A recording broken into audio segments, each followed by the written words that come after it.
कल अचानक आई बाढ़ में वहां सब कुछ बर्बाद हो गया, तबाही मची। अब तक 175 लोगों की मौत की पुष्टि हो चुकी है, 165 लोगों की मौत की पुष्टि हो चुकी है, जबकि करीब 600 लोग लापता बताए जा रहे हैं। इन लापता लोगों में 466 विदेशी नागरिक हैं, जिसमें बड़ी संख्या में भारतीय भी शामिल हैं, जबकि 113 नेपाली नागरिक भी लापता हैं।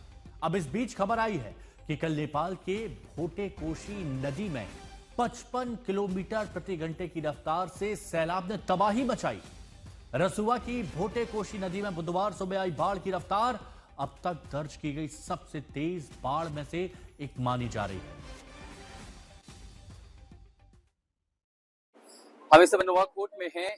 पहला शहर, अगर आप काठमांडू से आगे की ओर आएंगे, जो तबाही का शिकार हुआ। जैसे ही त्रिशूली नदी का पानी बढ़ा, उसके बाद ये देखिए, यहाँ जो मकान है, ये एक मंजिल पूरी मकान है, वो मलबे के अंदर आ चुके हैं। दरअसल यहाँ आगे जाना इतना मुश्किल, आप बहुत ज्यादा लोग नहीं जा सकते क्योंकि कीचड़ मलबा जो है वो बहुत ज्यादा है। इसी के साथ साथ आपको आगे की तस्वीरें मैं आपको दिखाने की कोशिश करता हूँ।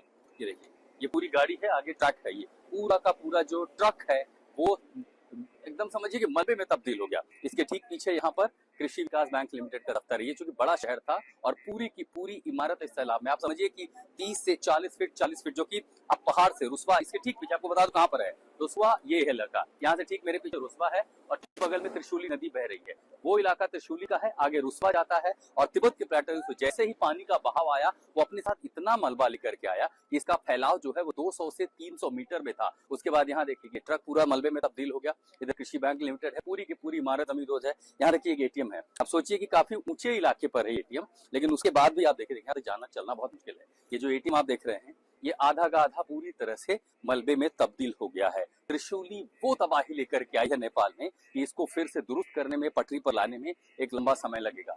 सो नुवाकोट में तबाही का ये मंजर है, देख करके रोंगटे खड़े हो जाते हैं। सब कुछ बेहद डरावना है और ये लगता है कि जब ये फ्लैश फ्लड आया होगा तो यहाँ कितनी चीख पुकार मची होगी। इन इमारतों को छोड़ करके लोग ऊपर जो पहाड़ी रास्ते हैं उधर की ओर भाग गए थे। अभी भी इक्का दुक्का लोग हैं, ज्यादातर लोग यहाँ से छोड़ के चले गए। ये बड़ी बड़ी गाड़ियां जब डूबी हैं, आगे देखिए यहाँ पर अभी भी सड़क पे ना चलना इतना मुश्किल है, ऐसा लगता है कि मानो आप दलदल में होंगे। ऊपर हवाई जहाज जो है लगातार मंडरा रहे हैं, क्योंकि इकलौता ऑप्शन है कि अब आप उसी से रेस्क्यू ऑपरेशन कर सकते हैं। ये वाला इलाका अगर आप देखेंगे, यहाँ पर देखिए पूरा का पूरा पेड़, पता चलता है कि जमीन से 30 से 40 फीट मलबे के नीचे सब कुछ दफन हो गया है। अब यहाँ कितने लोग बरामद होंगे, कितने लोग लापता हैं, इसके बारे में जानकारी जुटाना बेहद चुनौती भरापूर्ण है। अब सोचिए कि इतना भारी ये ट्रक था, अगर ये इस तरह मिट्टी में जा सकता है और इसके आगे क्या मकान, क्या दुकान, सब कुछ बिल्कुल तिनके की तरह ये त्रिशूली का सैलाब अपने साथ बहा ले गया। और आज भी इन जगहों पर चलना अपने आप में बेहद कठिन है। इसीलिए प्रशासन की कोशिश है कि दरअसल रास्ते को खोला जाए, क्योंकि यहाँ पर ना जूते जो है जम रहे हैं। यहाँ चलना, यहाँ से निकलना अपने आप में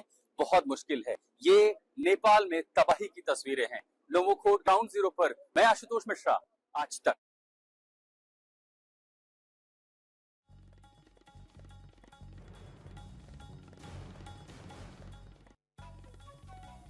तो देखिए, एक तस्वीर हम आपको दिखा रहा हूं। तस्वीरों को देखकर आप समझ रहे होंगे आशुतोष मिश्रा वहां पर पहुंचे, जहां पर इस वक्त चलना मुश्किल हो पा रहा है। वहां से वो रिपोर्ट आप तक पहुंचा रहे हैं और सोचिए कल क्या मंजर वहां पर होगा। आशुतोष मिश्रा, जिनको भी आप सुन रहे थे, रिपोर्ट देख रहे थे, वो इस वक्त हमारे साथ जुड़ गए हैं। आशुतोष, जरा बताइए, तबाही का जो मंजर आपने अपनी आंखों से देखा है, अब वहां पर क्या हालात है, रेस्क्यू ऑपरेशन कहां तक पहुंचा है और कितनी मुश्किल रेस्क्यू ऑपरेशन में हो रही है?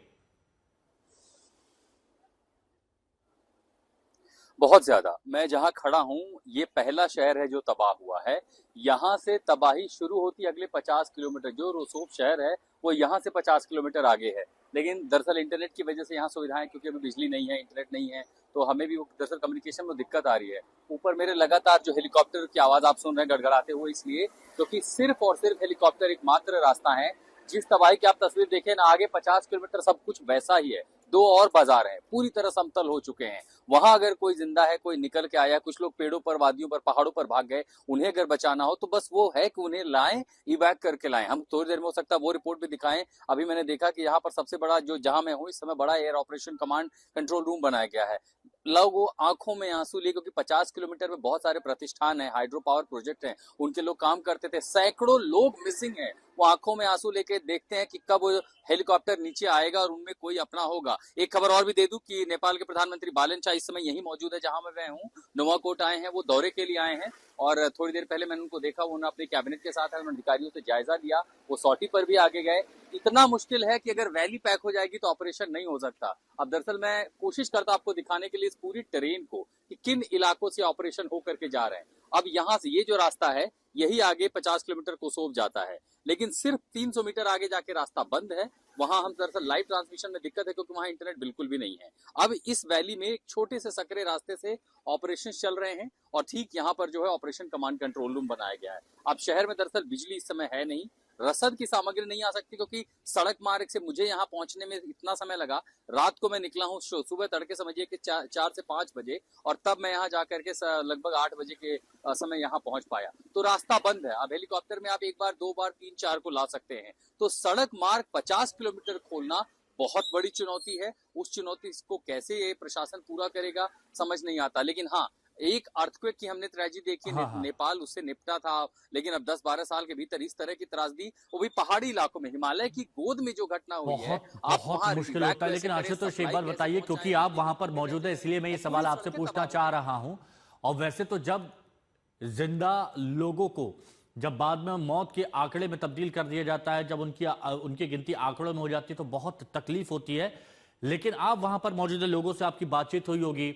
175 लोगों की मौत की बात अभी तक कही जा रही है, 600 से ज्यादा लोग लापता बताए जा रहे हैं। ये आंकड़ा कहां तक पहुंच सकता है?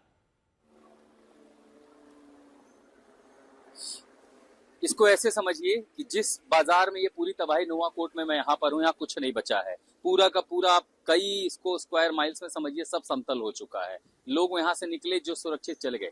इसके आगे ऐसे 2 और शहर हैं, बड़े बाजार हैं, गांव हैं जो हाईवे के साथ थे, उनका भी कोई अता पता नहीं क्योंकि रास्ता ही अभी वहां नहीं है। फिर आगे आप रोसोब में जाते हैं जो बड़ा ट्रांजिट पॉइंट था, जहां कस्टम की थी, जहां पर इनकी एएफपी की अपनी एक कंपनी भी थी, पुलिस हेडक्वार्टर भी था, सारी व्यवस्थाएं थी। तो रास्ते में तो हजारों की आबादी थी।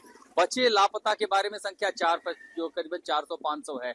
जो मरने वालों का आंकड़ा है वो क्योंकि उतने शव बरामद किए जा रहे हैं, उतनों के बारे में जानकारी आ रही 175 है। ये संख्या कहीं बहुत ज्यादा हो सकती है क्योंकि आप ये समझिए जिस प्रवाह से आए ना, ये पीछे पहाड़ों का जो ऊंचा इलाका आपको दिखा रहा है उससे कई गुना ऊंचाई पर जो है पूरा प्रवाह लेकर के मलबा अपने साथ ग्लेशियल आउट जो बस्ट होता है वो लेकर के आया है।